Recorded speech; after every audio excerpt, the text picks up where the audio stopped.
Ya, selamat datang di video untuk perkuliahan mekanika teknik ya. Setelah di video-video sebelumnya, kita sudah membahas mengenai kesetimbangan, baik itu kesetimbangan partikel ya. Oh, baru kesetimbangan partikel ya. Kesetimbangan partikel, kemudian kita juga membahas mengenai momen ya, momen gaya yang bekerja pada benda tegar. Kemudian kita juga telah membahas yang namanya momen couple ya di pertemuan yang lalu. Nah, di video kali ini kita akan membahas mengenai bagaimana balok itu atau benda tegar itu akan bereaksi ketika dia diberi gaya atau momen gaya gitu ya. Nah, jadi hari ini kita akan membahas mengenai kaidah diagramatis untuk tumpuan. Oke. Nah, kaidah diagramatis untuk tumpuan ya, itu secara umum kita memiliki tiga macam tumpuan. Tiga macam tumpuan yang dikenal pada balok yang dibebani oleh gaya yang bekerja dalam bidang yang sama.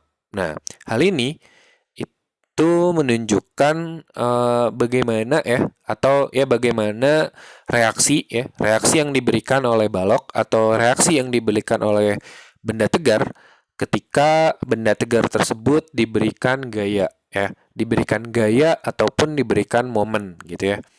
Jadi ketika dia diberi gaya atau diberi momen, bagaimana reaksinya itu tergantung pada jenis tumpuannya. Jenis tumpuannya seperti apa. Nah, secara umum itu ada tiga ya. Nah, di video kali ini kita akan membahas ketiganya seperti apa. Kemudian kita juga akan membahas bagaimana ketiganya ini kita gunakan ketika menganalisis ya suatu permasalahan pada kesetimbangan benda tegar ya. Kita juga akan mereview kembali sedikit bagaimana syarat-syarat benda tegar itu dikatakan ada dalam keadaan setimbang ya. Nah, jadi secara umum ada tiga ya. Nah, akan kita bahas satu-satu ya. Yang pertama itu adalah tumpuan yang berupa roll ya. Berupa roll atau berupa sebuah penghubung ya. Nah, seperti pada gambar tersebut ya. Ini adalah gambar dari penghubung. Nah, untuk roll atau penghubung ya, alat ini itu mampu melawan gaya pada suatu garis aksi yang spesifik ya. Dia jadi hanya bisa melawan gaya itu pada satu garis kerja saja gitu ya. Nah, tumpuan ini sifatnya hanya bisa menahan gerak translasi benda yang ditumpunya dalam arah tertentu ya. Tetapi dia mutlak ya, tidak bisa menahan gerak rotasi. Jadi ketika dia diberi momen, dia akan berputar gitu. Dia tidak akan bisa melawan momen ya. Dia tidak bisa menahan gerak rotasi benda yang ditumpunya dalam segala arah sumbu benda ya. Jadi ini jenis yang pertama itu adalah tumpuan yang berupa roll atau yang berupa penghubung gitu ya. Contohnya pada gambar ini ya. Nah, pada gambar ini ketika kita berikan gaya pada sistem, nah ini sistem ini pasti akan berubah. Nah, kecuali ketika kita memberi gaya pada garis kerja AB. Kenapa? Karena sistem ini ya, tumpuan ini hanya bisa menahan gaya itu di garis AB saja. Jadi kalau kita beri gaya dia ke arah sini atau ke arah situ gitu ya, pada garis AB ini dia baru bisa melawan dan tidak akan bergerak. Tapi apabila kita beri gaya ke sini atau kita beri gaya ke sini gitu ya, yang tidak sesuai dengan garis AB, itu dia akan berputar gitu atau bergerak gitu. Artinya dia hanya bisa melawan gaya itu hanya pada garis AB saja ya. Itu adalah contoh yang pertama roll atau penghubung dalam gambar ini itu adalah sebuah penghubung ya. Nah, contohnya kalau yang roll bagaimana? Ya. Kalau yang roll nah seperti ini. Contohnya ini adalah tumpuan yang berupa roll. Nah, tumpuan yang berupa roll ini itu hanya bisa menahan balok ya. Itu pada garis ini saja, garis vertikal ya. Nah, garisnya, ingat ya, garis yang ditahan oleh roll ini itu adalah tegak lurus dengan bidang. Ya, jadi kalau bidangnya ini, maka roll ini itu hanya bisa menahan gaya itu ke arah vertikal begini ya, kalau bidangnya horizontal, karena dia harus tegak lurus. Jadi karena dia tegak lurus, jadi gaya inilah yang bisa ditahan. Ketika dia diberi gaya ke kanan atau gaya ke kiri, tentu saja baloknya akan bergerak gitu ya. Artinya dia tumpuan ini dia tidak bisa menahan gaya yang arahnya itu adalah ke kiri atau ke kanan. Tapi kalau gayanya ke atas atau ke bawah, dia bisa menahan gitu ya. Nah, mungkin kalau ini secara spesifik itu ke bawah ya, gaya ke bawah dia bisa menahan. Nah, dia hanya bisa menahan gaya yang vertikal. Kenapa? Karena bidangnya horizontal. Karena bidangnya horizontal, maka dia hanya bisa melawan gaya yang vertikal. Kalau bidangnya miring seperti ini, ya. Kalau bidangnya miring seperti ini, maka gaya yang bisa dia tahan itu adalah sepanjang garis yang ini nih, yang tegak lurus ya. Tegak lurus terhadap bidang bentar. Ya, yang tegak lurus ini terhadap bidang CD ya. Jadi ketika ada gaya yang bekerja pada garis ini, garis kerja ini, dia bisa menahan. Tapi kalau gayanya bukan di situ, dia tidak bisa menahan ya. Itu adalah contoh jenis tumpuan yang pertama, yaitu tumpuan roll atau tumpuan penghubung. Jadi dia hanya bisa menahan gaya pada satu garis kerja saja. Artinya ketika sistem diberi gaya pada tumpuan tersebut gitu ya, itu ada reaksi hanya satu saja. Reaksinya yaitu sebuah gaya yang tegak lurus dengan bidang ya. Jadi kan begitu ya. Kalau bidangnya yang ini maka maka yang ini. Kalau bidangnya yang ini maka dia tegak lurusnya yang itu. Itu adalah jenis tumpuan yang pertama.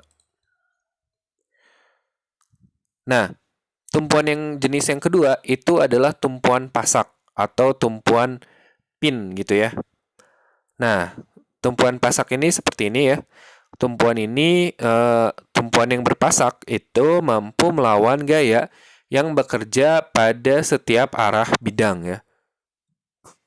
Jadi ketika dia diberi gaya pada sumbu X, jadi misalkan dia nih diberi gaya pada sumbu X ke sana atau diberi gaya pada sumbu Y ke atas gitu ya, maka dia bisa menahan. Karena dia bisa memberi reaksi gitu ya, baik pada sumbu X maupun pada sumbu Y. Nah, pada umumnya, reaksi pada tumpuan seperti ini itu mempunyai dua komponen. Yang satu dalam komponen horizontal, yang lainnya itu dalam komponen yang vertikal gitu ya. Nah, tumpuan ini itu dapat menahan gerak translasi benda yang ditumpunya dalam segala arah. Jadi ketika dia diberi sumbu X atau diberi Jadi ketika dia diberi gaya pada sumbu X ataupun ketika dia diberi gaya pada sumbu Y, maka dia bisa menahan, dia bisa memberikan reaksi gitu. Tapi tumpuan yang begini itu tidak bisa menahan gerak rotasi ya. Gerak rotasi benda dalam arah sumbu-sumbu tertentu dari bidang yang ditumpunya ya. Jadi kalau misalkan kita punya pasak seperti ini, nah dia bisa menahan gaya pada sumbu X, dia bisa menahan gaya pada sumbu Y. Tapi kalau kita putar baloknya ke sana, dia bisa berputar gitu. Kenapa bisa berputar? Artinya si tumpuan ini dia tidak bisa menahan ya, atau dia tidak memberikan reaksi pada putaran ya.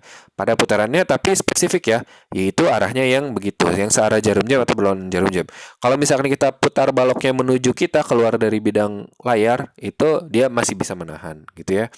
Jadi tumpuan pasak atau tumpuan pin itu bisa menahan gerak translasi, tapi tidak bisa menahan gerak rotasi, sehingga dia ketika dia diberi gaya itu tetap berputar gitu ya. Tetap berputar.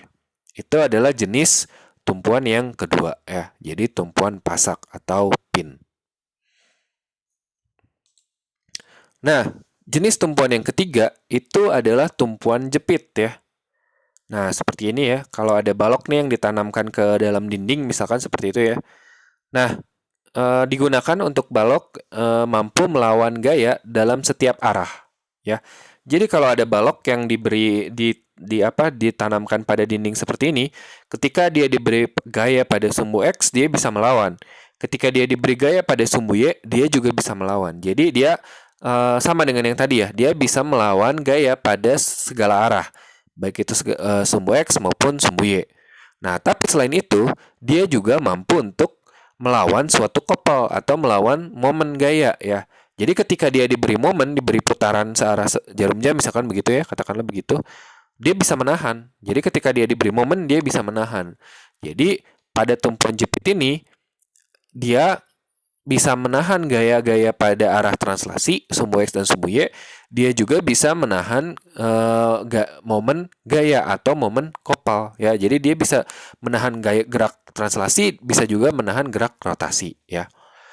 Nah, secara fisis, tumpuan seperti ini itu diperoleh ya, atau bagaimana cara membuat tumpuan jepit ini itu adalah dengan membangun sebuah balok ke dalam suatu dinding batu bata gitu ya, dan mengecornya ke dalam beton ya, atau melas ujung balok ke dalam bangunan utama gitu ya, ujung baloknya dilas ditempelkan ke bangunan yang utama. Nah, tumpuan ini adalah tumpuan yang arah dan besar gaya reaksinya itu tidak diketahui ya, serta dapat menahan momen atau kopel itu dalam segala arah. Tumpuan jepit itu sifatnya kokoh sempurna ya. Artinya dia dapat menahan gaya translasi dan rotasi dalam segala arah dari benda yang ditumpunya ya. Jadi dia bisa menahan gerak translasi, bisa juga menahan gerak rotasi ya. Nah, jadi tadi sudah kita bahas semua ya, bahwa ada 3 jenis tumpuan sederhana ya. Yang pertama itu yang tengah ini nih gambarnya. Nah, yang tengah ini itu adalah tumpuan roll atau tumpuan penghubung ya.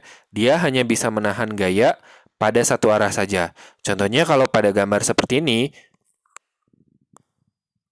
maka reaksinya itu ya tegak lurus dengan bidang ya. Kalau bidangnya ini berarti ada reaksi di B, itu arahnya vertikal ke atas ya, tegak lurus dengan bidang. Jadi kalau pada tumpuan roll hanya satu arah gaya saja. Begitu juga dengan tumpuan yang penghubung, dia hanya satu reaksi saja gitu ya. Nah, itu adalah tumpuan roll dan tumpuan penghubung. Kemudian ada juga tumpuan yang sifatnya pin ya, atau tumpuan pasak ya. Kalau tumpuan pin atau pasak, dia ketika dia ada balok gitu ya, ada balok kemudian ditumpu dengan tumpuan pin, maka reaksi pada pin tersebut itu adalah dua ya. Reaksi pada arah horizontal dan juga reaksi pada arah vertikal gitu ya, atau RA pada sumbu X dan RA pada sumbu Y. Nah, tapi dia tidak bisa melawan putaran, tidak bisa melawan kopel. Kalau yang ini, yang tadi yang bola, dia hanya bisa menahan gaya pada satu arah saja. Dia tidak bisa menahan gaya pada arah horizontal, dia juga tidak bisa menahan sebuah putaran, gitu ya. Kalau ini dia bisa menahan horizontal, tapi dia tidak bisa melawan putaran. Ya, itu adalah momen reaksi pada pin atau pasak ya. Kemudian yang terakhir itu adalah tumpuan jepit ya. Nah, kalau pada tumpuan jepit, dia kokoh. Ketika dia diberi gaya pada sumbu X, dia tidak bergerak. Ketika dia diberi gaya pada sumbu Y, dia juga tidak bergerak. Ketika dia diberi putaran, dia juga tidak bergerak, gitu ya. Jadi, reaksinya itu ada kalau kita gambar gerak translasi pada sumbu X dan sumbu Y, kalau kita gambar gerak translasi itu pada gerak sumbu X dan sumbu Y, maka jadinya ada 3 reaksi. Yang pertama, reaksinya pada sumbu X, reaksinya pada sumbu Y, dan juga reaksinya kepada sebuah momen atau putaran. Begitu ya, itu adalah jenis-jenis tumpuan sederhana. Jadi ada tumpuan roll atau penghubung, hanya satu garis kerja saja reaksinya. Ada tumpuan pin atau pasak, dia ada 2 garis kerja. Kalau di tumpuan jepit, dia ada 2 garis kerja ditambah dengan 1 momen. Jadi dia bisa menahan gaya pada sumbu X, sumbu Y, dan juga bisa menahan putaran. Begitu ya. Nah, kita sudah membahas mengenai bagaimana jenis-jenis reaksi pada berbagai tumpuan ya. Baik pada tumpuan roll, penghubung, tumpuan tumpuan pasak atau pin, dan juga pada tumpuan jepit. Nah, sekarang kita akan kembali mengingat kembali kembali. Kita akan mengingat kembali ya. Kita akan mengingat kembali bagaimana konsep keseimbangan, yaitu bahwa sebuah benda tegar itu kita katakan sebuah benda itu dalam keadaan keseimbangan ya, jika gaya-gaya yang bereaksi pada benda tersebut itu membentuk sistem gaya ya yang ekivalen dengan nol. Jadi jumlah gayanya itu adalah nol. Ketika jumlah gayanya nol, maka dia ada dalam keseimbangan translasi ya. Nah, dia juga ada di dalam keseimbangan rotasi apabila resultan kopelnya itu juga nol ya. Jadi ada dua syarat. Yang pertama, jumlah gayanya harus nol dan jumlah momen gayanya atau kopelnya juga nol ya. Jadi syarat perlu dan cukup untuk keseimbangan suatu benda tegar secara analitis adalah jumlah gaya pada arah X-nya. Ini dengan asumsi gerak translasinya 2 dimensi ya. Nanti kalau 3 dimensi X, Y, Z gitu ya. Jadi kalau 2 dimensi X dan Y aja gitu. Jumlah gaya pada arah X-nya adalah 0. Jumlah gaya pada arah Y-nya adalah 0 atau sigma FY sama dengan 0. Dan juga jumlah momennya itu sama dengan 0 juga ya. Sigma M sama dengan 0.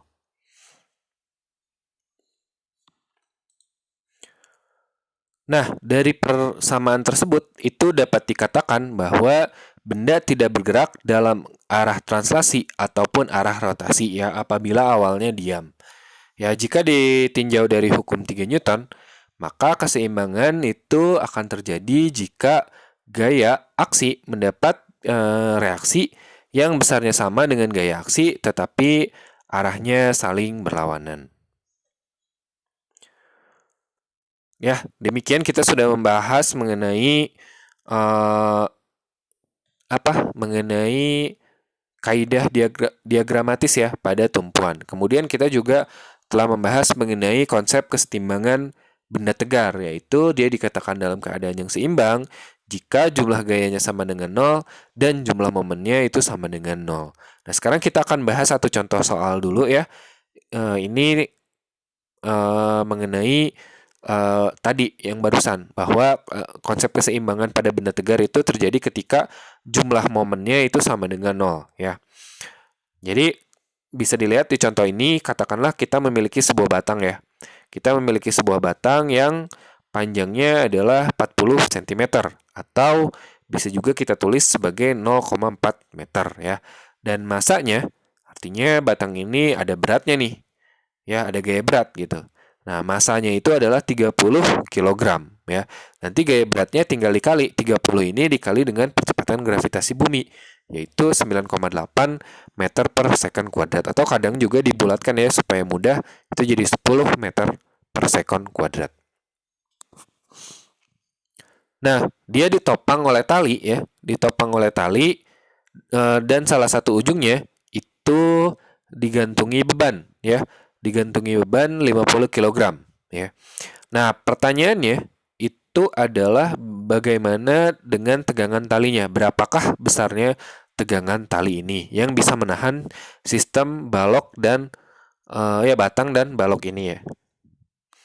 Nah, hal yang pertama kita lakukan adalah seperti biasa yaitu menggambarkan semua gaya yang bekerja pada sistem ya. Kita gambarkan semua gaya yang bekerja.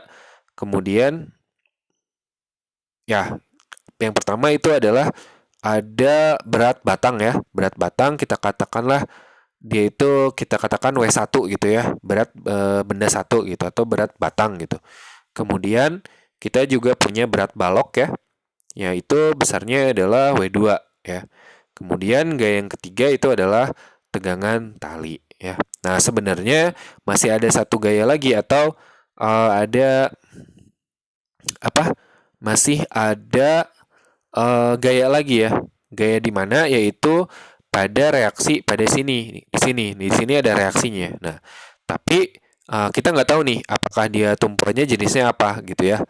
Nah, kita anggap aja ini dia hanya batang yang ditempelkan pada dinding gitu ya. Kemudian ditahan oleh tali. Jadi kalau nggak ada tali, dia bakal jatuh gitu. Ya, seperti itu. Atau kita anggap dia porosnya di A saja gitu. Ya, jadi pertama kita baca dulu atau kita hitung dulu berapakah gaya berat dari batang ini ya. Berapakah gaya berat dari batang? Ya udah tinggal M kali. Oh iya. Nah, sekarang gini, kalau kita ambil porosnya di A, maka untuk gaya W1 dan W2 itu lengan momennya gampang ya. Lengan momennya gampang. Kalau untuk W2, lengan momennya sepanjang batang ini.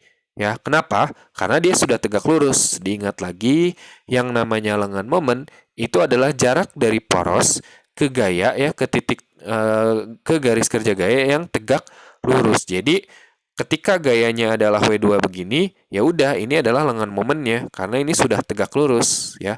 Ini sudah tegak lurus.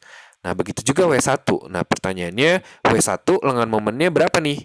Nah, kalau batangnya ini kita anggap homogen, homogen itu artinya batangnya itu terbuat dari jenis bahan yang eh, merata gitu ya, sama gitu. Kepadatannya itu sama di setiap titik dari batang ini, kepadatannya sama. Nah, kalau begitu kejadiannya, maka gaya berat itu kita gambar ada di tengah-tengah ya, karena disinilah titik beratnya. Nah, ini kamu kalau nggak percaya, ya kalau kamu punya penggaris, kemudian kalau kan penggaris 30 cm itu ya, kalau kamu tumpuk penggaris itu di senti ke-15, maka penggaris itu kan akan dalam keadaan setimbang ya. Kenapa? Karena disitulah titik beratnya. Titik berat itu adalah titik di mana ketika suatu benda itu ditumpuk, dia akan ada dalam keadaan setimbang ya. Jadi W1 kita tulis dia di tengah-tengah. Artinya lengan momennya itu adalah setengah dari panjangnya ya. Kalau panjangnya adalah 40 cm, maka W1 ini lengan momennya segini nih, itu adalah 20 cm ya. Nah, sekarang gaya apa lagi nih? Gaya yang T. Gaya yang T apakah berapa nih gaya yang T-nya? Kan ditanya ya, berapa gaya yang T-nya? Nah, sekarang lengan momennya berapa nih? Apakah sepanjang AB juga? Jawabannya enggak, karena ini enggak tegak lurus ya. Enggak tegak lurus. Jadi kan caranya kita cari sebuah garis yang tegak lurus dengan T ini ya.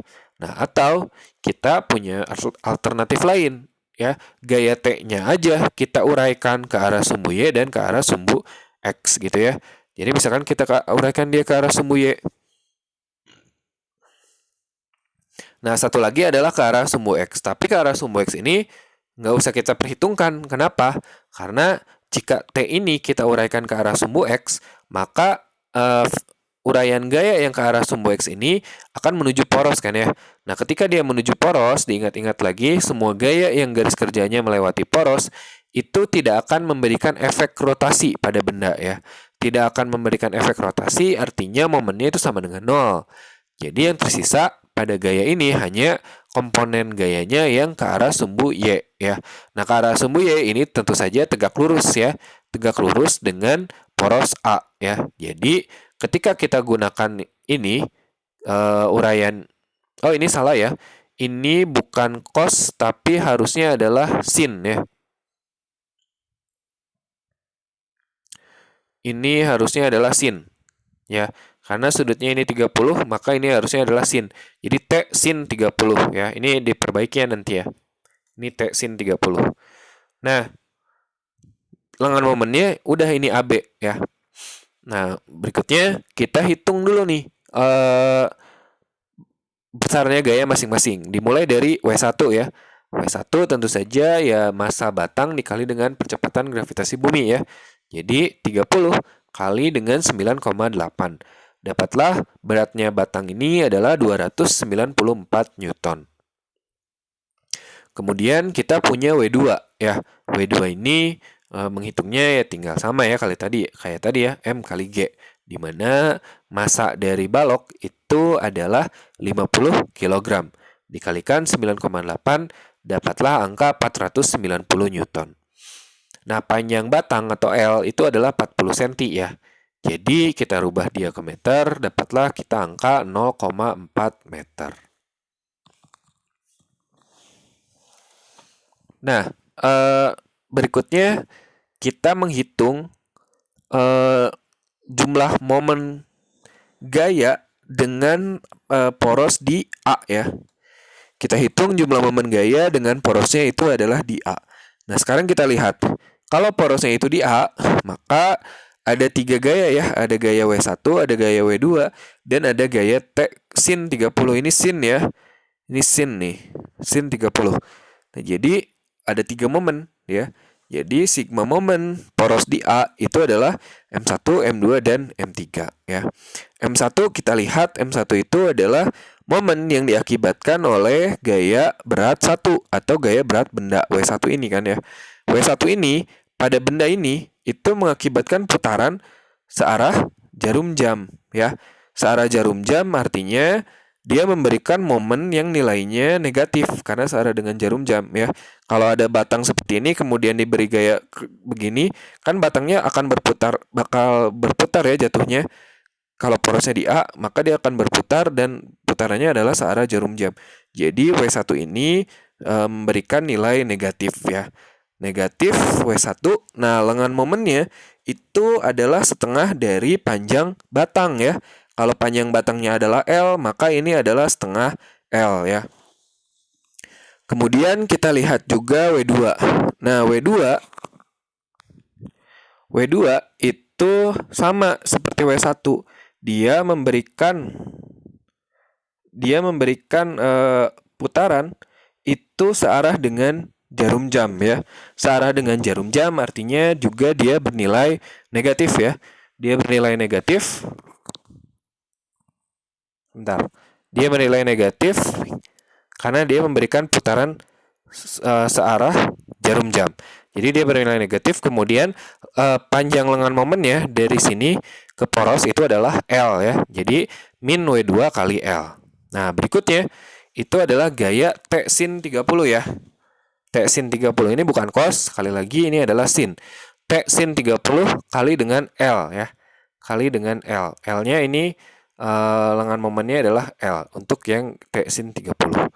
Itu jumlahnya semua itu sama dengan 0. Kenapa sama dengan 0? Karena bendanya tidak bergerak ya. Atau lebih tepatnya bendanya itu tidak berputar. Kalau bendanya tidak berputar, tadi kembali ke syarat kesetimbangan bahwa syarat kesetimbangan itu adalah bendanya sigma M-nya sama dengan 0. Maka udah pasti jumlah momen gaya pada jumlah momen gaya pada sistem ini itu adalah 0. Nah, kemudian kita masukkan angkanya satu-satu ya. Jadi W1 kan tadi dapatnya 294 dikali dengan setengah dan L-nya adalah 0,4 meter. Kemudian W2 tadi yang ini itu adalah 490 Newton kali dengan L ya, panjang lengan momennya itu dari poros ke sini adalah L, jadinya 0,4 meter. Nah, kemudian yang T cos 30 itu dia bernilai positif. Kenapa bernilai positif? Karena kalau ada batang seperti ini dan porosnya itu adalah di A, ada gaya yang arahnya ke sana akan memberikan putaran yang berlawanan dengan jarum jam. Berlawanan dengan jarum jam itu artinya dia bernilai positif, momennya bernilai positif. T dikali ini harusnya sin 30 itu adalah setengah. Jadi di sini akar 3-nya kita hilangkan ya harusnya ya. T kali setengah kali 0,4. Dapatlah kita angka 58,8 dikurang 196 dikali T kali 0,2 ya. Nah, jadi T kali 0,2, ingat ya di sini nggak ada akar 3 ya harusnya ya. Ini nggak ada akar 3 karena di sini harusnya setengah aja. Ini juga nggak ada akar 3, ini juga nggak ada akar 3. Jadi T kali 0,2 sama dengan 58,8 tambah 196, yaitu 254,8. Jadi T-nya berapa? T-nya adalah 254,8 dibagi dengan 0,2. Ya, hasilnya bukan segini ya. Ini nanti tinggal hitung aja. 254,8 Newton meter dibagi dengan 0,2 meter. Begitu ya. Ini hasilnya yang ini salah karena harusnya di sini tidak ada akar 3. Tapi caranya sudah betul seperti itu. Ya, itu adalah contoh pengerjaan soal kesetimbangan benda tegar, yaitu di mana benda tegar itu dalam keadaan setimbang jika jumlah momen gayanya itu adalah sama dengan 0 ya. Jadi dengan prinsip seperti itu kita bisa menghitung salah satu besarnya salah satu gaya yang ada pada sistem.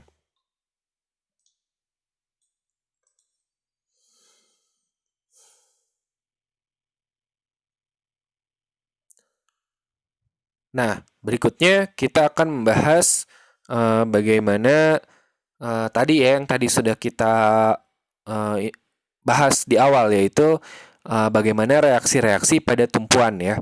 Nah, sekarang kita akan mengkombinasikan antara reaksi pada tumpuan dengan tadi prinsip kesetimbangan benda tegar ya, bahwa sigma F-nya sama dengan 0 sigma M-nya ya.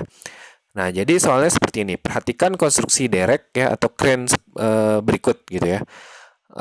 A itu adalah tumpuan sendi ya. Ya, di sini A itu adalah tumpuan sendi atau pasak ya atau pin ya. Kemudian B itu adalah tumpuan roll. Jadi ini adalah tumpuan roll. Beban derek itu besarnya adalah 1000 kg. Jadi dia beban si crane-nya ini adalah 1000 kg ya. Nah, titik beratnya itu apakah di tengah-tengah? Ya, tentu saja tidak. Kenapa? Karena dia tidak homogen ya. Bukan tidak homogen, bendanya itu tidak simetris kalau ini. Tidak simetris ya. Tidak simetris artinya di sini kan dia lebih lebar ya. Di sini dia lebih tidak lebar atau lebih sempit gitu. Jadi G-nya itu tidak di tengah atau titik beratnya tidak di tengah tapi di titik ini gitu ya. Nah, derek itu digunakan untuk memindahkan beban sebesar 2.400 kg. 2.400 kg yang ini ya. Nah, kita disuruh untuk menentukan bagaimana reaksi di A dan reaksi di B ya dalam arah vertikal dan horizontal. Nah, seperti biasa ya, yang pertama kita lakukan itu adalah menggambarkan semua gaya-gaya yang bekerja pada sistem ya. Tentu saja gaya yang paling pertama itu adalah gaya berat dari balok itu sendiri ya, atau gaya beratnya dulu gitu. Jadi gaya beratnya yang ini adalah 24 kN ya. Kan 2400 ya.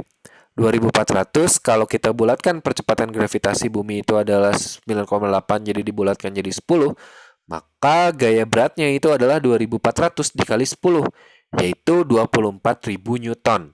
Nah, itu bisa kita singkat penulisannya menjadi 24 kilonewton karena 1 kilo itu sama dengan 1000. Jadi 24 kilonewton ya. Nah, sekarang beban dari dereknya atau gaya atau massa dari dereknya ini sendiri itu adalah 1000 kg ya. 1000 kg, maka beratnya itu adalah 1000 dikali 10 yaitu 10.000. Jadi kita bisa tulis gaya beratnya itu adalah 10.000 kilonewton. Nah, kemudian kita gambarkan reaksi-reaksi pada tumpuan A dan tumpuan B ya, sesuai dengan yang sudah kita bahas tadi mengenai kaidah diagramatis pada tumpuan ya. Tumpuan A itu merupakan tumpuan sendi ya, merupakan tumpuan sendi. Nah, sehingga kalau tumpuan sendi tadi atau pin atau pasak gitu ya, itu kan dia bisa menahan gaya pada dua arah, yaitu pada sumbu X dan pada sumbu Y gitu ya. Pada sumbu X dan pada sumbu Y. Karena itu di tumpuan A itu ada dua reaksi ya. Yang pertama reaksinya pada sumbu X atau kita katakanlah reaksi horizontalnya. Jadi kita singkat jadi RHA ya. Reaksi horizontal di titik A dan juga reaksi vertikal di titik A ya. Jadi ada RHA dan RVA gitu ya. Kenapa ada dua nih reaksinya? Karena dia tumpuannya adalah tumpuan pasak ya atau sendi gitu ya. Nah, berikutnya di B. Nah, kalau di B katanya B itu adalah tumpuan roll. Nah, ingat lagi tadi kalau pada tumpuan roll itu reaksinya hanya ada satu ya, yang arahnya itu adalah tegak lurus dengan bidang ya. Nah, sekarang bidangnya kan begini ya, ke atas ke bawah, artinya reaksinya itu adalah horizontal ya. Jadi hanya ada satu reaksi di B, yaitu reaksi horizontal ya. Jadi begitu ya aplikasinya. Kalau dipasak ya, kalau dipasak itu ada dua, ada RHA dan RVA, tapi kalau di roll itu hanya satu, yaitu RHB aja ya. Karena dia hanya melawan gaya itu pada satu arah saja, yaitu yang tegak lurus dengan bidangnya. Nah, sekarang kita hitung dulu ya.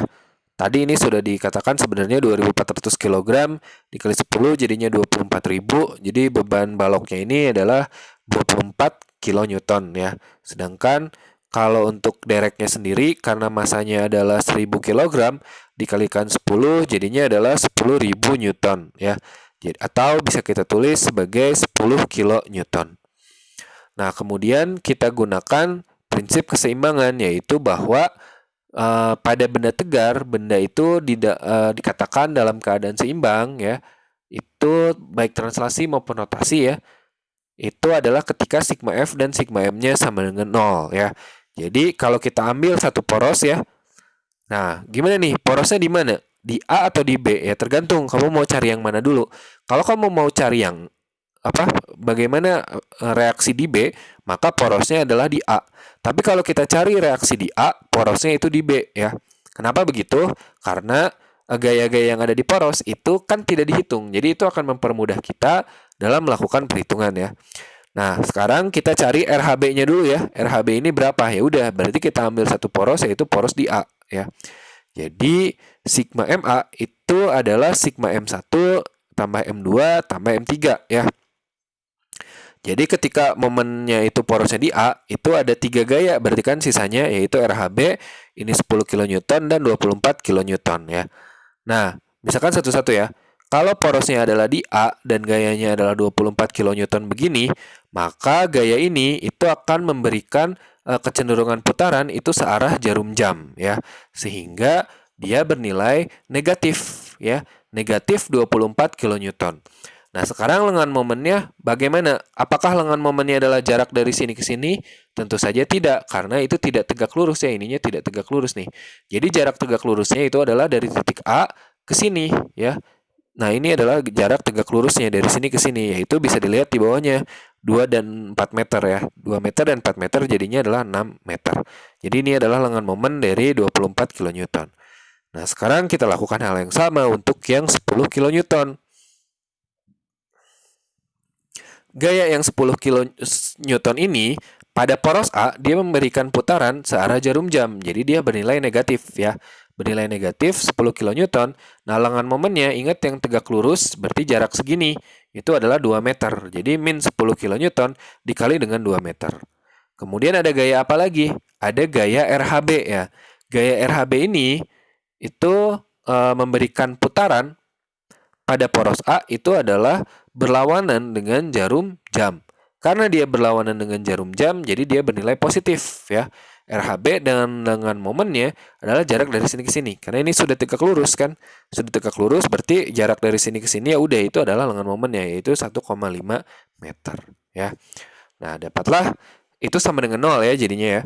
Nah, kemudian kita kalikan 24 dikali 6 itu jadinya adalah 144 kN meter. Kemudian 10 dikali 2 ya. 10 dikali 2 itu adalah 20 kN meter. Kemudian tambah dengan RHB kali 1,5 meter.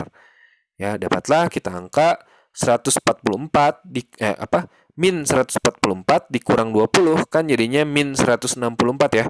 Min 164 kN meter ditambah RHB kali 1,5 meter.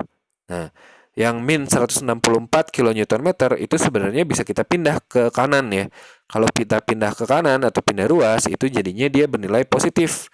Jadi RHB dikali dengan 1,5 meter itu jadinya adalah 164 kN meter.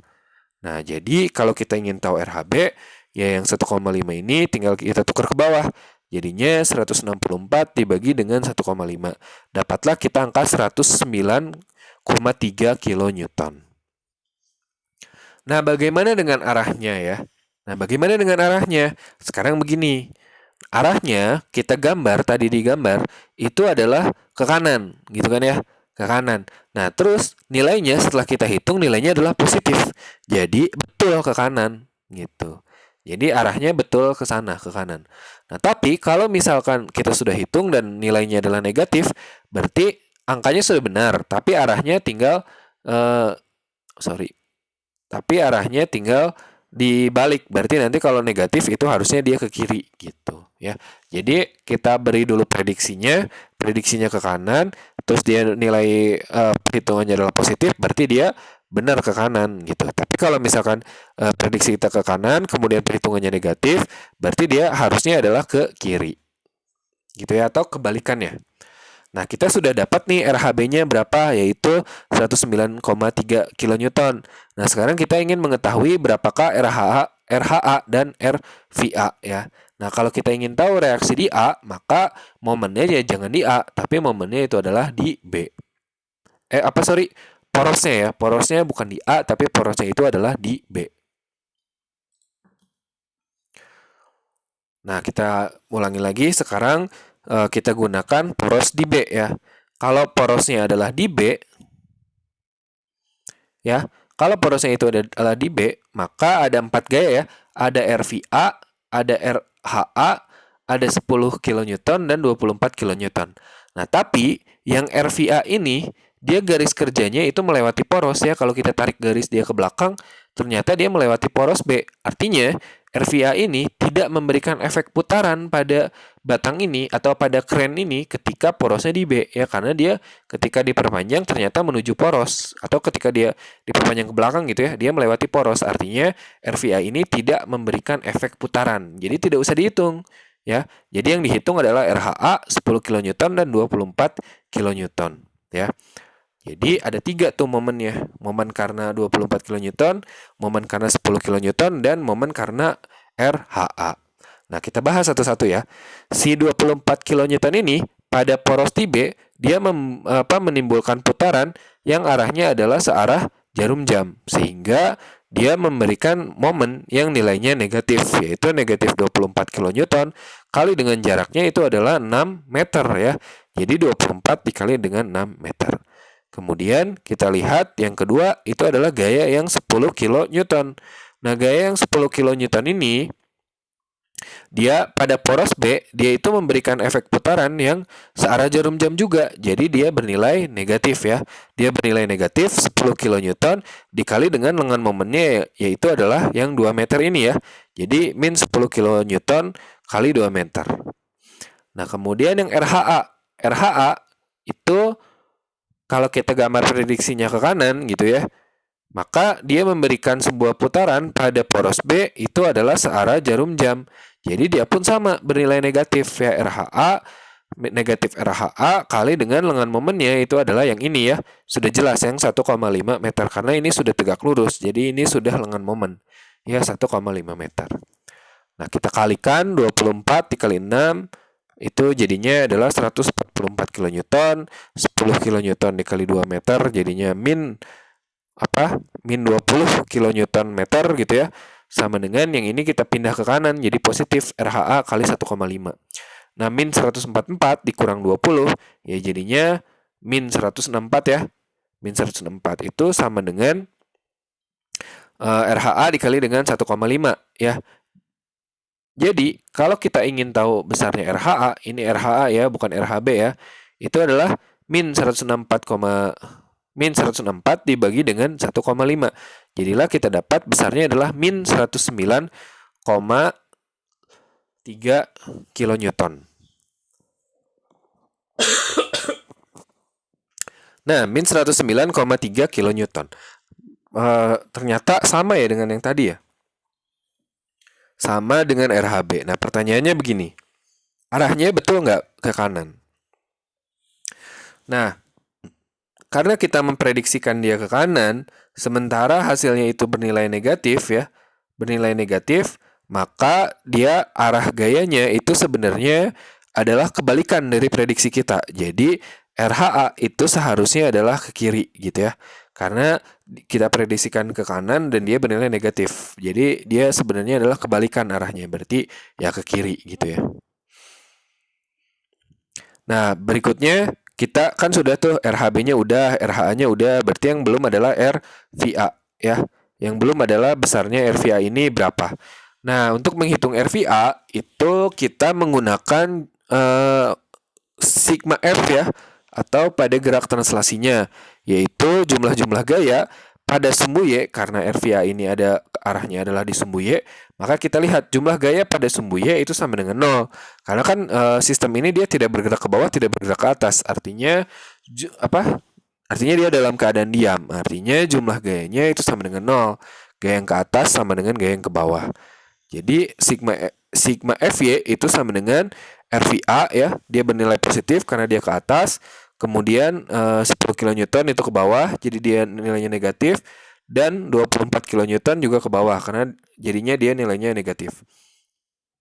Kalau kita pindah ruas yang min 10 dan min 24 ke kanan, itu kan jadinya adalah bernilai positif ya. Jadi RVA ini sama dengan 10 kilonewton ditambah dengan 24 kilonewton.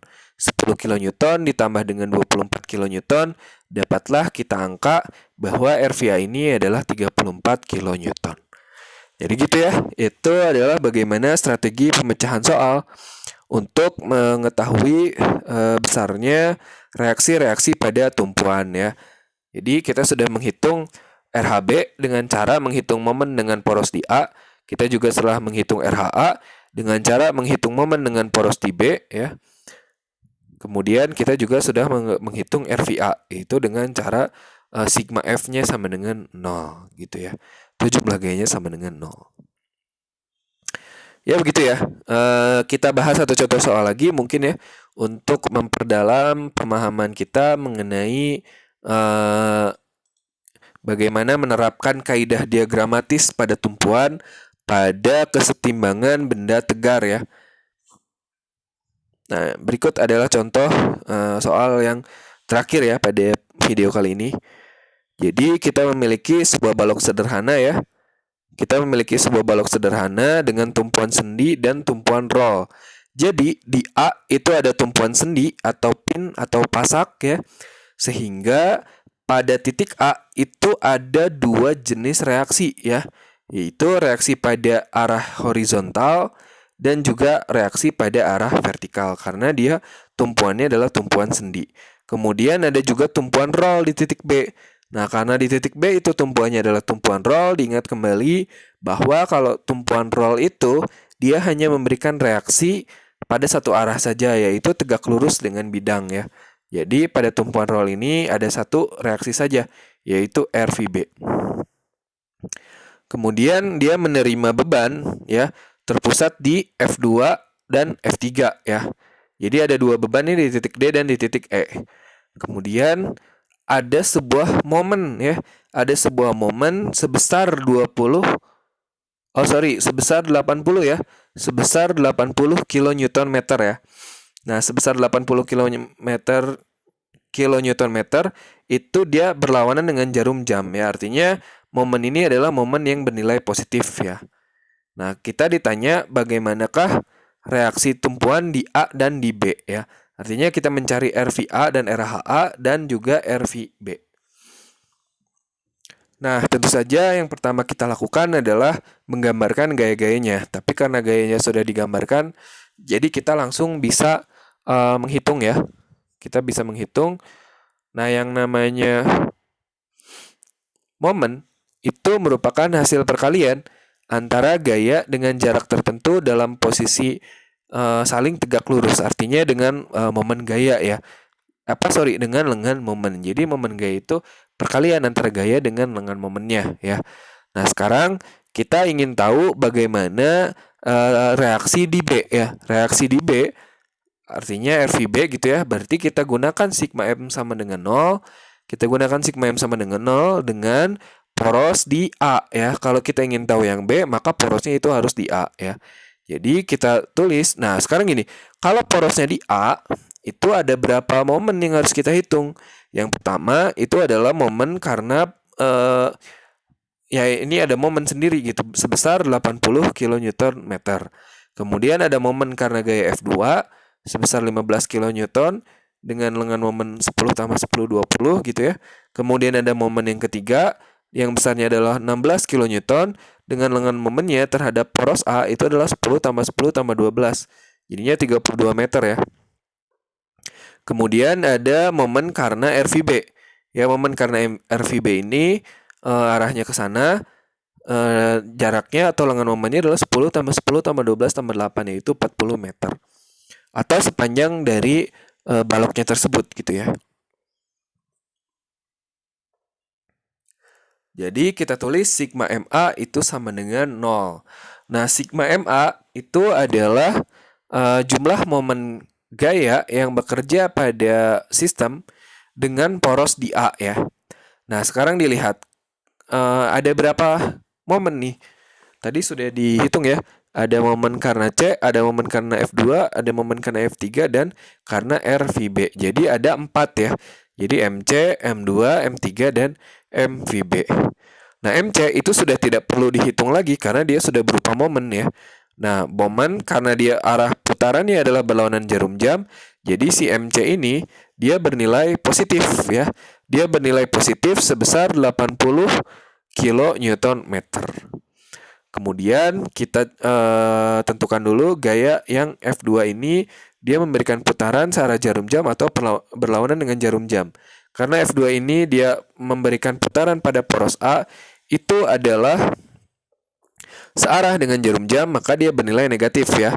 Besarnya adalah 15 dan jaraknya adalah 10 tambah 10 yaitu 20. Nah, kemudian yang 16 kN ini karena dia memberikan putaran yang searah jarum jam juga, maka dia juga sama. Dia bernilai negatif ya. Besarnya adalah 16 dan lengan momennya itu adalah 10 tambah 10 tambah 12 yaitu adalah 32 meter. Kemudian ada gaya yang ketiga gitu ya berarti ya. Kan satu momen dan 3 gaya nih di soalnya. Kalau porosnya di A maksudnya. Nah, ada gaya yang ketiga itu RVB. Kalau kita prediksikan RVB ini arahnya ke atas, berarti dia memberikan putaran pada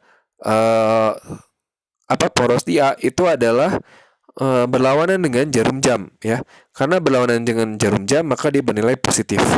Ya, itu adalah RVB dikali dengan jaraknya adalah ya sepanjang batang ini yaitu 40 meter. Ya, yaitu 40 meter gitu ya, dan jumlahnya ini semua jadinya adalah 0. Nah, ini kita tinggal kalikan saja ya.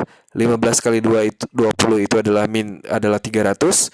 Kemudian 16 kali 32 itu adalah 512. Jadi momennya adalah 80 min 300 min 512 ditambah dengan RVB. RVB ini dia punya lengan momen yaitu adalah 40 ya. Sama dengan 0. Nah, 80 dikurang 300 dikurang 512. Nah, atau bisa kita pindah ruas dulu ya. Jadi kita pindah ruas nih, 80 ke kanan jadi negatif, min 300 ke kanan jadi positif 300, min 512 ke kanan jadi 512 gitu ya, plus ya. Jadi RVB kali 40 meter sama dengan 512 tambah 300 dikurang 80. Nah, 512 tambah 300 dikurang 80 itu jadinya adalah berapa nih? Jadinya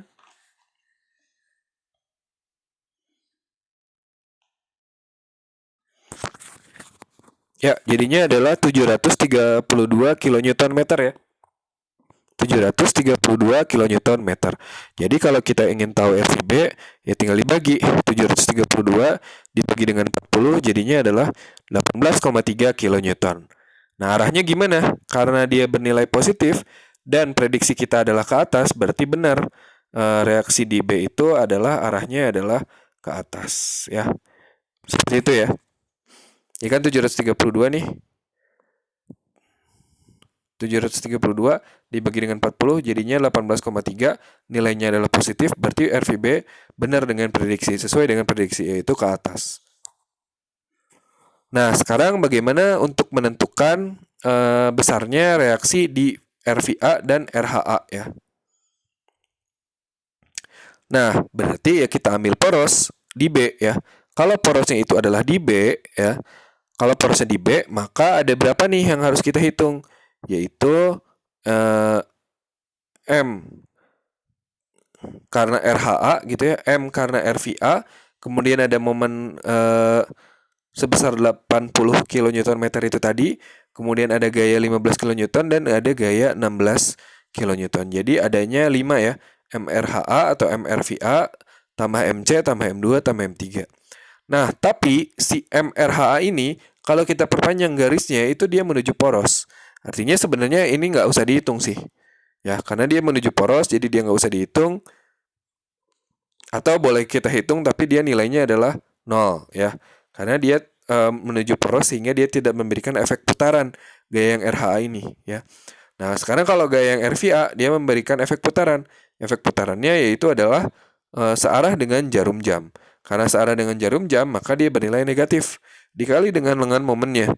Lengan momen yaitu jarak dari titik ini ke titik poros, yaitu sebesar 40 meter. Nah, ditambah dengan ini momen sudah tidak perlu dihitung lagi karena dia sudah berupa momen, besarnya adalah positif ya karena dia berlawanan dengan jarum jam. Jadi positif 80 kN/m. Nah, yang gaya F2 ini dia memberikan efek putaran di poros B yaitu adalah berlawanan dengan jarum jam. Jadi dia juga bernilai positif. Gayanya adalah 15 kN dikali dengan lengan momennya yaitu 12 tambah 8 ya. Jarak antara gaya ini dengan titik B ya dengan poros yaitu 12 tambah 8 yaitu adalah 20 meter. Jadi 15 kN kali dengan 20 meter. Kemudian yang 16 kN ini dia memberikan efek putaran berlawanan jarum jam sehingga dia juga bernilai positif. Besarnya adalah 16 dan lengan momennya adalah 8. Jadi 16 kali 8. Nah, ini kan kita tinggal kali-kalikan saja ya. 15 dikali 20 sebenarnya sama dengan tadi kan ya. 15 kali 20 jadinya 300 kN/m. 16 kali 8 jadinya adalah 128 kN/m ya. Jadi min RVA kali 40 meter tambah 80 tambah 300 tambah 128 itu sama dengan 0. Jadi min RVA kali 40-nya bisa kita ini dijumlah aja dulu ya. 80 ini kita jumlah dulu, jadi 80 tambah 300 tambah 128, yaitu adalah 508 kN/m ya. Itu sama dengan min RVB kali dengan 40 meter ya. Jadi kita bisa pindah ruas, RVB-nya kita pindah ruaskan ke kanan, sehingga dia menjadi bernilai positif ya. Dia bernilai positif, kemudian kita dapat bahwa 500 itu sama dengan RVB dikali 40. Jadi nilai RVB-nya itu adalah tinggal dibagi ya. 508 dibagi dengan 40. 508 bagi 40 jawabannya adalah 12,7 kilonewton ya. 12,7 kilonewton. Nah, arahnya gimana? Karena dia bernilai positif, jadi sesuai dengan prediksi. Kalau kita memprediksikan dia ke atas, berarti benar reaksinya itu adalah ke atas karena dia bernilai positif. Nah, sekarang bagaimana untuk menghitung reaksi horizontal ya? Reaksi horizontal pada titik A ya. Karena di titik A ini ada dua reaksi ya, yaitu reaksi vertikal dan reaksi horizontal. Jadi kalau untuk menghitung RHA itu kita gunakan saja yang namanya kita gunakan saja yang namanya hukum Newton 1 itu ya, yang sigma F sama dengan 0. Nah, karena RHA ini ada di sumbu X, dia bekerja pada sumbu X, jadi kita gunakan sigma Fx itu sama dengan 0. Nah, sekarang lihat di sumbu X ada berapa gaya yang arahnya adalah ke kanan atau ke kiri. Ternyata cuma ada satu, dia doang, RHA doang. Jadi hanya ada RHA sama dengan 0. Artinya dia tidak ada nilainya ya. RHA ini artinya bernilai 0. Artinya benda ini itu dia tidak bergerak ke kanan ataupun tidak bergerak ke kiri gitu ya. Nah, jadi begitu ya. Kita sudah menghitung antara sigma kita sudah menghitung besarnya reaksi ya, reaksi di B dan juga reaksi di A ya. Cara untuk menentukan banyaknya reaksi pada masing-masing tumpuan yaitu dilihat dulu, yaitu tumpuannya tumpuan roll atau penghubung, tumpuan pasak atau pin ataupun tumpuan jepit ya. Begitu adalah contoh soalnya. Nah, ini ada sebuah latihan soal ya. Ada latihan soal. Kira-kira pengerjaannya sama dengan tadi ya. Di titik A itu berupa pasak, di titik B itu berupa roll. Nah, hitunglah reaksi tumpuan balok sederhana terbeban seperti yang terlihat pada gambar itu di titik A dan di titik B ya. Ada dua gaya dan satu momen. Gaya 100 Newton di sini, 160 Newton di sini. Kemudian ada momen yang searah jarum jam. Artinya dia bernilai negatif ya, bernilai negatif. Kemudian tentukan banyaknya banyaknya reaksi di sini dan tentukan banyaknya reaksi di sini. Ya, silakan dikerjakan ya. Demikian pembahasan untuk video kali ini mengenai kaidah diagramatis untuk tumpuan. Semoga dapat dipahami. Assalamualaikum warahmatullahi wabarakatuh.